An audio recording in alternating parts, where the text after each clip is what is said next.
In this lecture, we will be talking about net neutrality. What is net neutrality? What are the arguments in favor of net neutrality?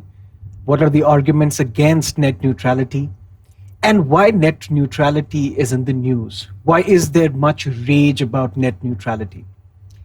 And towards the end of this lecture, we'll talk about how this topic, how this event, net neutrality, and the controversy surrounding net neutrality is important for civil service examinations, and what sort of questions can be expected, whether in prelims or mains or in interview. So all this and much more we'll talk about during the course of this lecture. So beginning with, what is this concept of net neutrality? Let's get started. Net neutrality is a principle which says that all the traffic on the internet should be equal, should be treated equal. There should be no discrimination by internet service providers, by telecom companies. They should not differentiate between different forms and categories of traffic on the internet. Now we know that all the data on the internet flows in the forms of bits of zeros and ones. Now, the proponents of net neutrality say that all these bits of traffic are equal. So internet service providers should not differentiate these bits of data based on their content, based on their usage, based on the user, or based on the website. That means there has to be no discrimination on part of the internet service providers and telecom companies differentiating one set of data, one set of bits and pieces from the other. That is what is this entire concept of net neutrality. We talked about telecom companies. We talked about internet service providers. Who are these internet service providers? What can these internet service providers, these telecom companies do if they have their way? Number one, they can control what you can access. For example, my internet service provider, for example, Airtel, will say that you do not have the right to access UPSC.gov.in. You can only access Staff Selection Commission. Now, because they are the creators of this infrastructure, they can do it. I'm not saying they are doing it. I'm saying that it is within their reach. They have this power to control what you can access, how fast you can access. For example, UPSC.gov.in. To load 1 MB of UPSC website, it takes me 1 second. But it takes 10 seconds to load the same amount of data of Staff Selection Commission. So it is within the power of these internet service providers that they can control not only what you can access, but also how fast you can access, how much you pay to access the content on the internet. It is within the powers of these internet service providers that they can do differential treatment. They can say that for accessing cricinfo.com, you have to pay 10 rupees a month, but to access cricketnext.com, you have to pay 100 rupees per month. So one website will be at an advantageous position over the other website.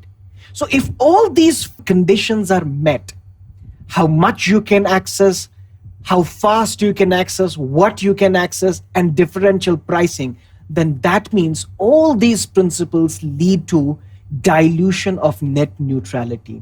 All these principles, if followed, that means the internet service providers are violating the concept of net neutrality. So what is net neutrality? Net neutrality is a principle that says all the traffic on the internet must be treated equally. There should be no discrimination.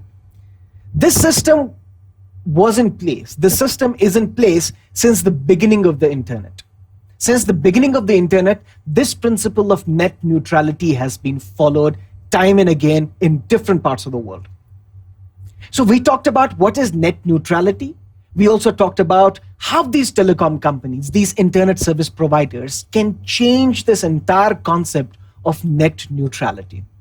So how can we explain this concept further? This net neutrality concept can be further explained by saying that all sites must be equally accessible. There has to be no discrimination. Founding principle of net neutrality. Second principle, the same data cost to access a site. There should be no discrimination. The internet service provider should not say, as the example I gave before, between cricinfo.com and cricketnext.com. That should not be done. And the third principle, no zero rating. What do we mean by this zero rating concept? That means internet service providers can make a bulk of companies, a bulk of websites and applications free of cost to the customers, free of cost to their subscribers. What does that mean? If I am, as a customer, getting free access to certain websites, why is it that a bad thing? That is bad thing because I will be using only those websites which are free to me, free of cost to me. So their businesses will grow. But corresponding to their competitors who do not have free access, they will be at a loss. So the founding principle of net neutrality is that there has to be no differential treatment. There has to be level playing field. One should not be discriminated at the cost of the other. So all these principles we come to know are the basis of the principle of net neutrality. But how can this net neutrality be violated? Let's go back to the last year, 2014. Airtel, one of the telecom providers in India and in Africa as well, one of the largest telecom providers in the world, decided that they are going to charge the subscribers who use over-the-top services like Skype, Viber, WhatsApp. These are over-the-top services. We'll explain further what these over-the-top services mean. But for the sake of the argument here, Airtel decided to charge the subscribers who use these over-the-top services. There was much furor on this subject, and ultimately Airtel had to budge and this project was shelved. Then came Facebook.com's Internet.org. What is this Internet.org? Internet.org is a collection of various websites that are made freely available to the people, to the customers, to the subscribers of Reliance Communication. That means all the customers who subscribe to Reliance Communication network will be provided a bunch of websites and applications free of cost. They will not be charged extra for their data usage. Now, doesn't this violate the principle of net neutrality? As we have discussed earlier, that net neutrality means that you should not discriminate between the sites, between the websites, between the applications. So in internet.org, you have websites and applications like ndtv.com, you have websites and applications like Times Network, cricinfo.com. So for example, if I have to subscribe to a news bulletin, I need to know what is happening around and in India. And if I have free access to ndtv.com, why would I access ibnlive.com? Just because NDTV is free to me, I am subscribing to the network, I'm subscribing to the news and bulletins of ndtv.com. But its competitor, ibnlive.com, will suffer for the want of businesses. Their business subscription will come down if this entire concept of net neutrality is violated. But on this internet.org platform, there was not much furor. Even the Facebook founder, Mark Zuckerberg, said that because people do not have access to internet, it is our moral responsibility to make at least some of the websites freely available to the customers of a particular platform. No such furor on that time. But the furor came when Airtel decided to start its new project, Airtel Zero. What is this Airtel Zero? Similar to zero rating services. Now, Flipkart was one of these sites that held negotiations with Airtel, so that Flipkart also wanted to come on board this Airtel Zero. Now, what is this Airtel Zero concept? It says that there are certain applications, certain websites who will pay Airtel a fixed sum. Because they will pay Airtel a fixed sum, these applications and these websites will be made freely available to the subscribers of Airtel network. Again, a violation of net neutrality. But on the face of it, this looks fine. For example, if Flipkart pays some money so that Flipkart is made freely available to the subscribers, what is wrong? But this is only explicit reasoning. That means explicitly we are told that since Flipkart has paid some money, some fee to Airtel, only because of that, Flipkart is made freely available to the subscribers of Airtel. But there can be hidden agenda as well. If Flipkart would pay Airtel so that it is freely available, it will also make sure and tell Airtel that my competitors, Snapdeal.com, Amazon.in, Jabong.com, these websites should be slowly loaded on the network. On Airtel network, these websites should be taking a hell lot of time for customers to load. That means when it takes more time for these websites to load, I will switch over to Flipkart.com. Again, putting certain websites and applications at an advantageous position over the others, violating net neutrality. So there was much furore on this subject. And when there was much furore on this subject, Flipkart announced that it is coming out of Airtel Zero. And we are affirming our status that we are in favor of net neutrality. But what is this big thing? Why net neutrality is in the news recently? That is because of Telecom Regulatory Authority of India. Now we'll come later. What does Telecom Regulatory Authority of India mean and what is its mandate and objective? But Telecom Regulatory Authority of India asked 20 questions in a recent consultative paper to the public. Now, most of these questions are based on whether these over-the-top services like Skype, Viber, WhatsApp, whether these over-the-top services which were hitherto unregulated should be regulated. And there have also been asked questions in this consultative paper on the broad topic of net neutrality. Should net neutrality be violated or tinkered down? These are the broad questions that TRAI asked the public in its recent consultative paper. But is there one statement which can summarize all these 20 questions that TRAI asked the public? If we have to summarize all these questions in one line, we can say that should internet be touched? That's the summary of all these 20 questions that TRAI had asked the public. Should internet be touched? Is it internet the way it is? Apparently not. That is what the telecom service providers, the internet service providers and telecom companies feel. Now, do they have any rationale to feel like this? Sometimes yes. What are internet service providers, these telecom companies, arguing? Telecom companies pay millions of dollars to the government to get the spectrum licenses. Recently, 3G spectrum licenses were auctioned and the government got more than 1 lakh crore out of it. So these telecom companies provide a fixed sum, provide a subscription charge for these spectrum allocations to the government. And then they create this infrastructure, this network, investing billions of dollars. They pay the employees their salary, they spend heavily on advertisements, and at the end, they create this vast network wherein you and I access the network, access the internet, access the various websites and applications. So billions of dollars of money are pumped by these telecom companies, by these internet service providers to create this vast network, vast infrastructure that's called internet. So what exactly happens then?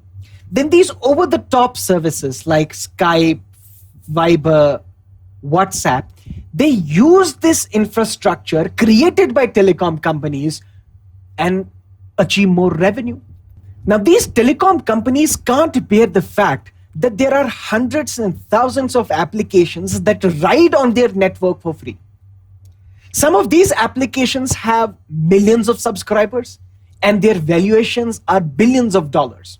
For example, Uber, for example, Ola Cabs, they create an application and they get the customers based on this application. But this application is run on the network created by these internet service providers. So these internet service providers, these telecom companies are asking that since we are investing heavily in creating this infrastructure and you, the applications, are using the infrastructure that we create and you're generating enough revenue, we are only asking you that some portion of your revenue that you generate because of our infrastructure that you have to share with us. And there was much furor on this subject, that why is Airtel charging the subscribers for using these over-the-top services like WhatsApp, Viber, Skype. Now this is one argument. And there is another argument that these over-the-top services compete directly with voice and messaging services of these internet and telecom companies. For example, WhatsApp, Viber, Skype compete directly with telecom companies in these voice and messaging services.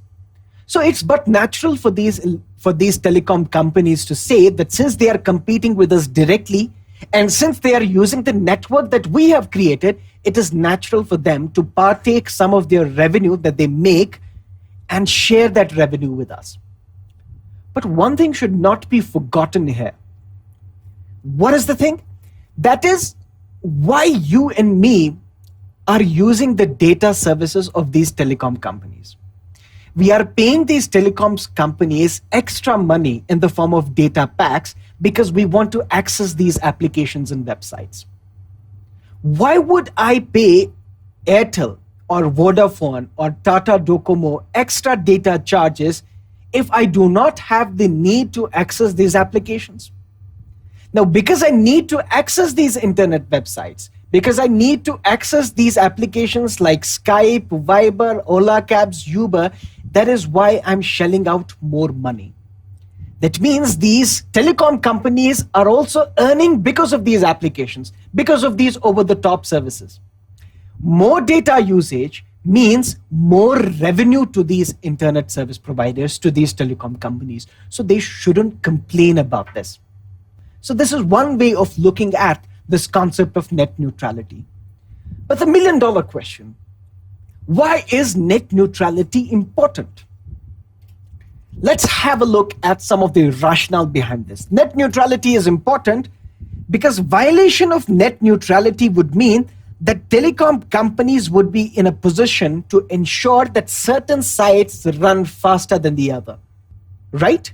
That means some companies, some applications would be kept at a disadvantage against the rest. This would be in violation of net neutrality concept. And why is net neutrality further important? Because it could mean that some applications would become faster. Violation of net neutrality would mean that some applications will be loading faster on your desktops, laptops, and smartphones as against the other. So businesses of those companies, of those applications and websites which load slower on our tablets and computer devices will suffer. But perhaps the biggest argument in favor of net neutrality is that if net neutrality is violated, it could endanger the very feature of internet. What is this feature? There is no denying the fact that internet has revolutionized the way we do business. The companies like Google, Facebook, Flipkart would not have survived if there was no net neutrality. There are hundreds and thousands of startups that are emerging in India and in different countries of the world. What all these startups do, in absence of any substantial capital, in absence of any substantial clout, they are able to compete with the biggest industries in the world and are still making their mark. So if these startups would have been kept at a disadvantage as against the established companies, would Flipkart have survived? Would Snapdeal have survived? Would hundreds of these new startups have survived in this gloriously competitive world? So this entire concept of net neutrality is of immense importance, because the very feature of internet would be violated, would be endangered if net neutrality is violated. If net neutrality is violated, what happens then? These telecom companies, these internet service providers would act as gatekeepers. And when they would act as gatekeepers, they will determine which companies can access, can pass this gate, and which companies we will block. So this will be shutting the aspirational door of the millions of Indians in this country. That is perhaps one of the most important arguments in favor of net neutrality. But since you are civil service aspirants, you need to have a look at both sides of the coin. If I'm telling you what is the objective, rational importance of net neutrality, I should also be telling you, why is this net neutrality nonsense? What are the cons of net neutrality? Why and how and what are the arguments in favor and what are the arguments against net neutrality? So we have talked about the arguments in favor of net neutrality. Let's talk about the arguments against net neutrality. Let's have a look at those. While beginning this argument, let us have a look at some of the statistics. In India, 40% of the people do not have access to voice communication. Worse still, only 12% of Indians have access to data connection, have access to internet. If we have to take these 40% of people on board, these 88% people on board who do not have access to internet, that means infrastructure has to be created. What is the cost for creating such infrastructure? Ernst & Young, EY company, Ernst & Young, did a research on this subject. And it said that if infrastructure is to be created to get all these people on board of Digital India, that means these internet service providers, these telecom companies would require 2.5 lakh crore over the next 7 years. Who will pump this much amount of money towards creating such infrastructure? The governments cannot do, because when the government has liberalized the telecom industry, now you have foreign direct investment coming in the telecom sector. Why would government invest in creating infrastructure in telecom, in internet, in Digital India? That means this investment, the bulk of this investment has to come from private players, has to come from these internet service providers. But internet service providers, these telecom companies are arguing that they are losing the money. They are creating this infrastructure, and this infrastructure is used by these over-the-top services like Viber and Skype, and they are generating vast amount of money, and still these companies do not invest in creating this infrastructure. It is only we, the telecom companies, who invest in creating this infrastructure. Why would we be willing to invest in this rural infrastructure? We will not do it. That could be one argument. But that means that since 2.5 lakh crore is required to bring all the Indians on the fold of Digital India, you require investment. And investment will only come when these private players are generating enough revenues for themselves. Not only this, universal service obligation. Under this universal service obligation, 5% of the revenue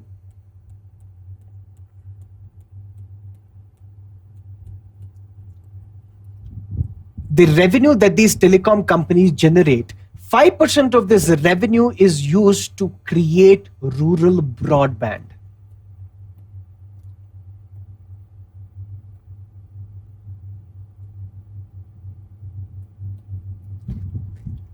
These telecom companies create infrastructure and they do not get enough revenue from this infrastructure.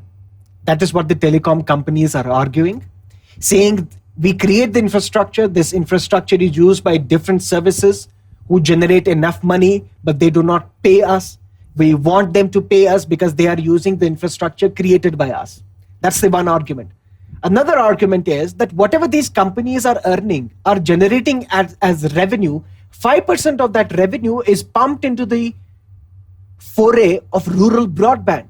So they are investing. But if they have to invest more, because there is a pressing need for more investment in this sector, that means they should be able to generate more revenue. But people are complaining that net neutrality should not be violated. But why only internet net neutrality? Is there neutrality in other sectors? For example, let's take the example of roads. There are certain roads in this country on which we have to pay toll tax. Why? Because these roads are created by private players. Because private players have put in money, have created this infrastructure. So whenever I travel through this infrastructure created by a private player, this road, I have to pay toll tax. So is there net neutrality here? No. So there is differential treatment. Consider electricity department. Those consumers who consume less than 300 units of electricity are charged a low tariff rate. Why not charge everybody who consume 1 unit of electricity the same manner? Why is there differential treatment? So there is no net neutrality even in electricity sector. Let's take airline sector. There is neutrality in airline sector.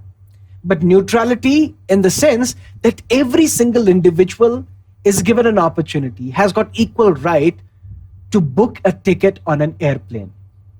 But the neutrality ends here because the amount of money you pay for booking different seats are different. Business class tickets, different rates. Economy class tickets, different rates. So there is no neutrality in any sector in the world, in any sector in India. So why single out internet only?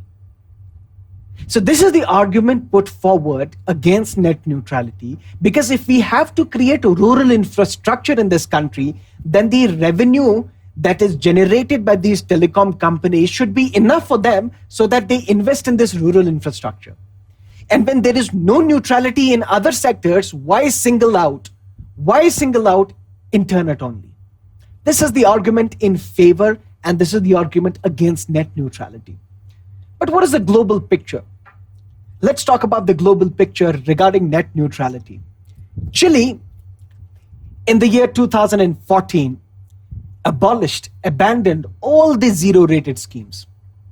So all the websites which were freely available to the subscribers were done away with. The scheme was done away with. United States President Barack Obama, towards the later part of the last year, that is 2014, came out heavily in support of net neutrality. What did he say? He asked the Federal Communications Commission to make strict rules to ensure that net neutrality continues to be in place. So 3 rules were suggested by Barack Obama. 1, no blocking. That means an internet service provider should not block certain websites. For example, if Flipkart and Snapdeal are competing with each other, Airtel should not block Snapdeal and give advantage to Flipkart. No blocking. Second, no throttling. That means if Flipkart and Snapdeal are competitors, Airtel should not make it easy for Flipkart website or application to load faster as against the Snapdeal website. There has to be equal treatment of all the traffic on the internet. All the bits and data on the internet must be treated equally, irrespective of their content, irrespective of their size, irrespective of their usage. Third, no paid prioritization. That means doing away with zero-rated schemes, doing away with schemes such as Airtel Zero. This is broadly the picture throughout the world. But let's come to civil service examinations.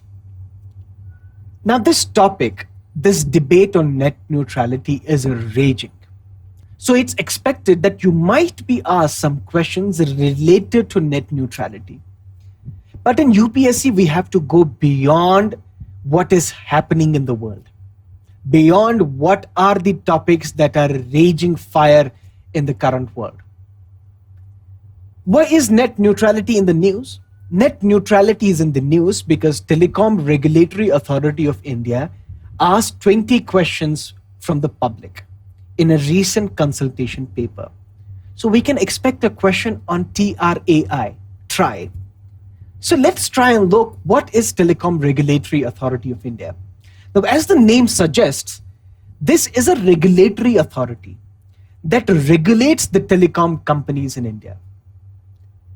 Now, we know that BSNL, MTNL had the monopoly on telecom space. It's only after the economy was liberalized that telecom industry was thrown open first for private players in India, then also for foreign direct investments. So in 1997, Telecom Regulatory Authority of India was created by an act of the parliament. And the task to fix the tariffs, to revise the tariffs, that was earlier the task of the central government. This task was transferred to Telecom Regulatory Authority of India. So fixing of tariffs, revision of the tariffs,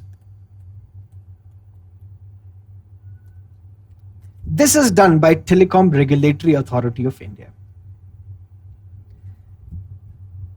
Very recently, Telecom Regulatory Authority of India came up with a decision that revised the tariff rates on roaming. Earlier, while roaming, you used to be charged 75 paisa per minute for an incoming call. Now, beginning 1st May 2015, you will be charged 25 paisa for an incoming call while roaming. So these tariffs are determined by Telecom Regulatory Authority of India. The tariff revision, the determination of tariff, is done by TRAI. What if there is a dispute? If there is a dispute, then the disputes go to Telecommunications Dispute Settlement and Appellate Tribunal.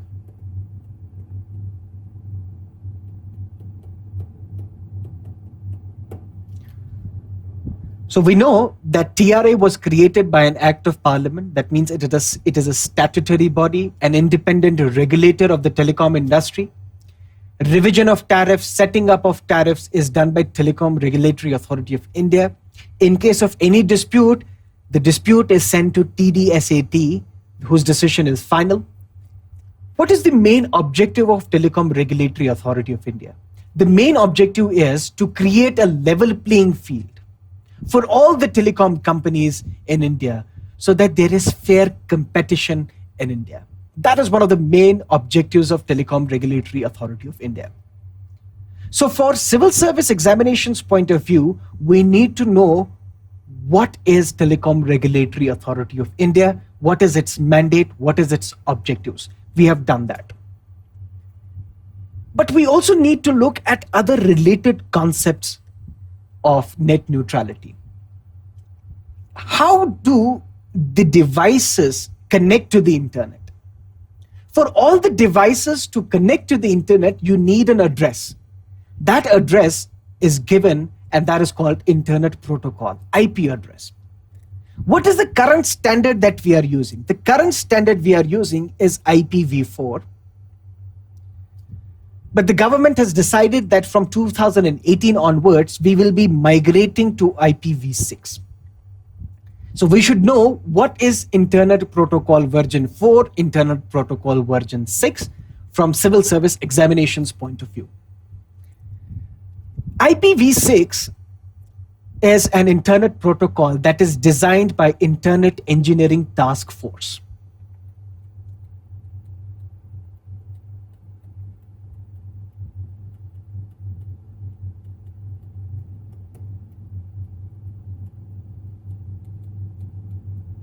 Internet Engineering Task Force devises IPv6.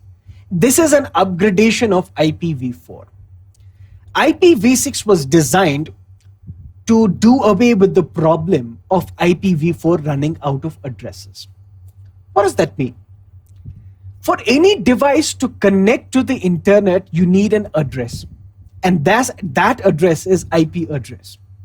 But since there are millions and millions of computers that are being connected to the internet, there is the possibility that IPv4 might run out of addresses, because IPv4 uses 32-bit addresses.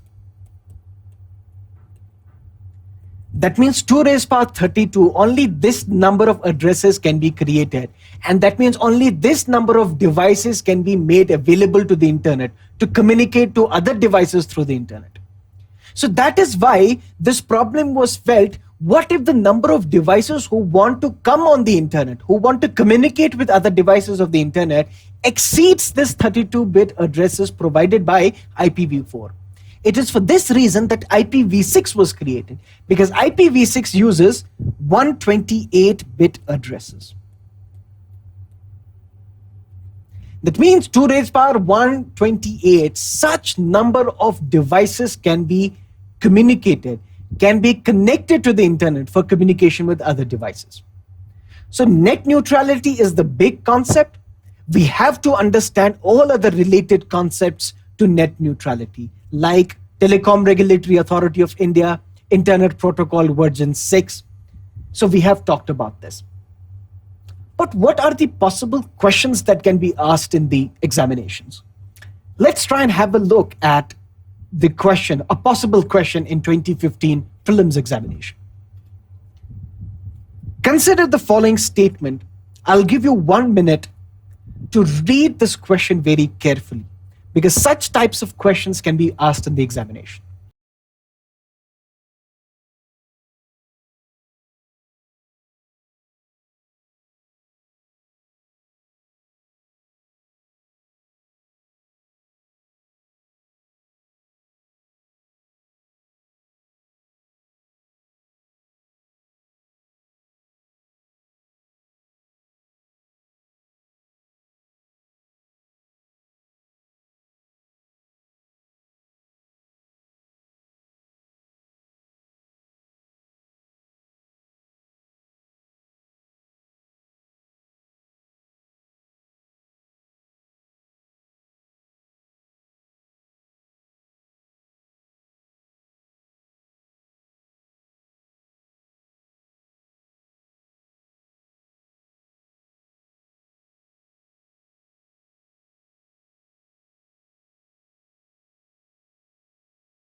Now, if you have read this question, what is the question asking you? Consider the following statements. Google's Project Loon and Facebook's Internet.org violates net neutrality. I've talked to you about Internet.org. Yes, it violates net neutrality. What about Google's Project Loon? Google is creating its own project called Project Loom, where it creates its own infrastructure. That means if it creates its own infrastructure, its allied companies will be given preferential treatment. That means YouTube will be given preferential treatment. Android applications would be given preferential treatment.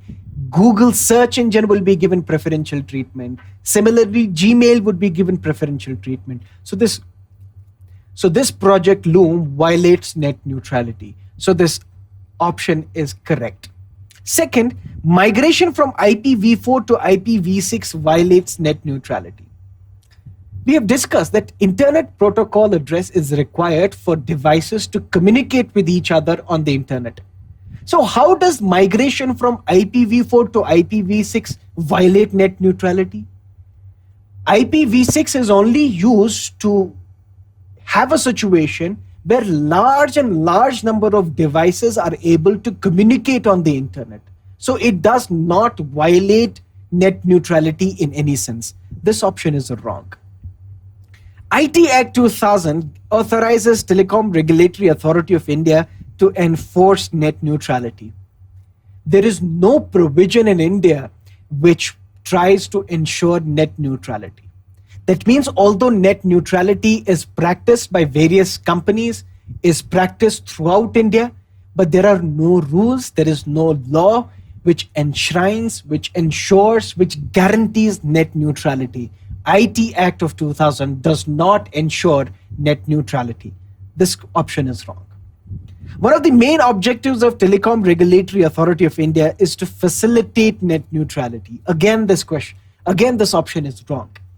Because in the recent consultation paper, Telecom Regulatory Authority of India is itself asking the public about their views on net neutrality. All these statements look confusing.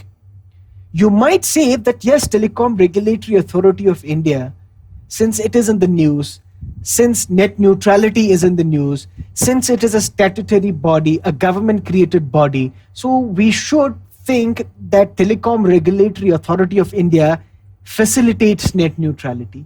But that is not the case. It's not the objective of Telecom Regulatory Authority of India to facilitate or to ensure net neutrality. This option again is wrong. Under universal service obligation, telecom companies are required to invest in rural sanitation under Swachh Bharat Abhiyan. Now, this statement looks fascinating. Swachh Bharat Abhiyan is in the news. Prime Minister Modi talks about Swachh Bharat Abhiyan wherever and whenever he goes. That means it is possible that universal service obligation, under the scheme, yes, it might be possible that some money is required to fund Swachh Bharat Abhiyan. So most of you can tick this answer correct. But this answer again, this option is wrong, because under universal service obligation, 5% of the revenue of these telecom companies is pumped for the creation of rural broadband. So the answer is only one is correct. So such type of questions can be asked in civil service examinations, in prelims examinations of 2015. First, a direct question of net neutrality should not be expected, but associated concepts need to be factored in, like Telecom Regulatory Authority of India, its mandate, objectives, what if there is a dispute, like Internet Protocol version 6, and other allied concepts regarding Internet, the OSI model that you should know about. So on these broad lines, there should be your preparation. Your preparation should be followed on these broad lines. That was it about net neutrality.